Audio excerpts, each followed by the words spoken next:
جو ساری زندگی نافرمانی کر کے اس کو منانے کا خیال آیا، جوانی میں تو بہت اعلیٰ چیز ہے، ساری زندگی وہ کیا کرتا ہے؟ من تقرب الی تلقیتہ من بعید، کوئی تمہارا خصوصی دوست مہمان آئے تو تم باہر نکل کے ویلکم کرتے ہو۔ عام لوگ ملنے آئے تو اپنے کمرے میں ہی، لیکن کوئی خصوصی پتہ چلے تو بھاگتے ہو، جلدی سے جا کر دروازے پر کھڑے ہو تو گاڑی کا دروازہ کھول دو، بس ساتھ لے کر آتے ہو۔ وہ شہنشاہ کہہ رہا ہے زندگی بھر کے گناہ لے کر کوئی مرد عورت جب مجھے منانے آتا ہے تو میں آگے بڑھ کے اس کا استقبال کرتا ہوں، آگے بڑھ کے، وہیں بیٹھے ہوئے آگے بڑھ کے، تلقیتہ من بعید، میں خود آگے تک جاتا ہوں اسے ساتھ لے کے۔ آگے کب سے تیرا انتظار تھا، اللہ کو کیا ضرورت کسی کی؟ ایک مرد عورت توبہ کر لے تو ساتوں آسمان پہ لائٹیں لگ جاتی، ساتوں آسمان میں لائٹیں۔ وہ کہتے ہیں یہ کیا چکر ہے؟ تو اللہ کی طرف سے اعلان ہوتا ہے ایک اللہ کے بندی نے توبہ کی ہے، اس کی خوشی میں یہ سب روشنیاں ہیں۔ اب شادیوں میں نہیں لائٹیں لگاتے، تو میرا اللہ اتنا خوش ہوتا ہے کہ ساتوں آسمان پہ روشنیاں۔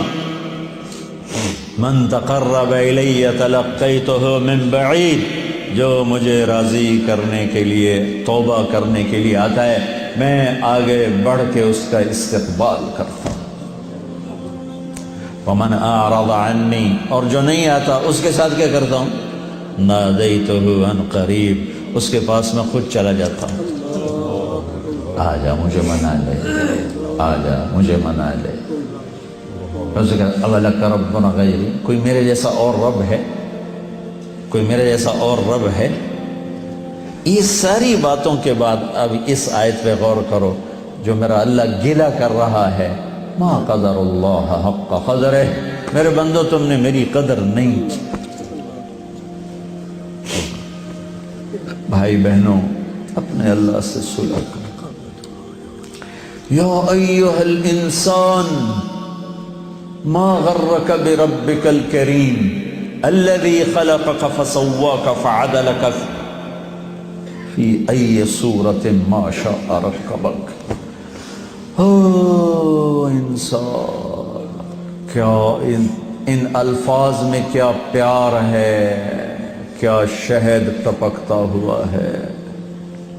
چھتے سے شہد ٹپکتا ہے، اللہ کی قسم، یا ایھا الانسان، صرف اس ایک بول میں ساری دنیا کا شہد بھروں، اس سے بھی اس میں مٹھاس زیادہ ہے۔ اور پھر یہاں یا ابن آدم یا ایھا الانسان، خطاب ایمان والوں سے نہیں ہے، تقوی والوں سے نہیں ہے، اے انسان، انسان، انسان۔ اور لگا رہا تو یہ تو بتا کہ تو مجھے چھوڑ کے کہاں جا رہا ہے؟ تجھے میرے بارے میں کس نے دھوکہ دے دیا؟ اولاد ماں باپ سے بدگمان ہو جائے تو ماں باپ پہ کیا گزرتا؟ میں نے ایک منظر دیکھا ہے، میں موت تک نہیں بھول سکتا۔ ایک بیٹا باپ سے کہہ رہا تھا تو آج تک میرے واسطے کی بنایا ہے؟ بیٹا باپ سے کہہ رہا تھا، میں دیکھ رہا تھا باپ بیٹے کے ایکسپریشن، بیٹے کے چہرے پر غضب، غصہ، تو آج تک میرے واسطے کی کیتا ہے؟ تو آج تک میرے واسطے کی بنایا ہے؟ ہوئے ہوئے ہوئے ہوئے ہوئے، میں اب رو رہا ہوں، 40 سال پرانی بات، کہ جو اس باپ کے چہرے پر جو ایک غم تھا، ایک رنج تھا کہ میرے ہتھاں دا بال اج مینوں آدا تو میرے واسطے کی بنایا ہے؟ جو اس باپ کے چہرے پر ایک کرب تھا، وہ صرف اتنا کہہ رہا تھا، اچھا میرا پتر، کوئی بات نہیں کر رہا تھا، میں اتنی کہہ رہا تھا، اچھا میرا پتر، اچھا میرا پتر۔ پتر ہماری زبان میں بیٹے کو کہتے، اچھا میرے بیٹے، اچھا میرے بیٹے۔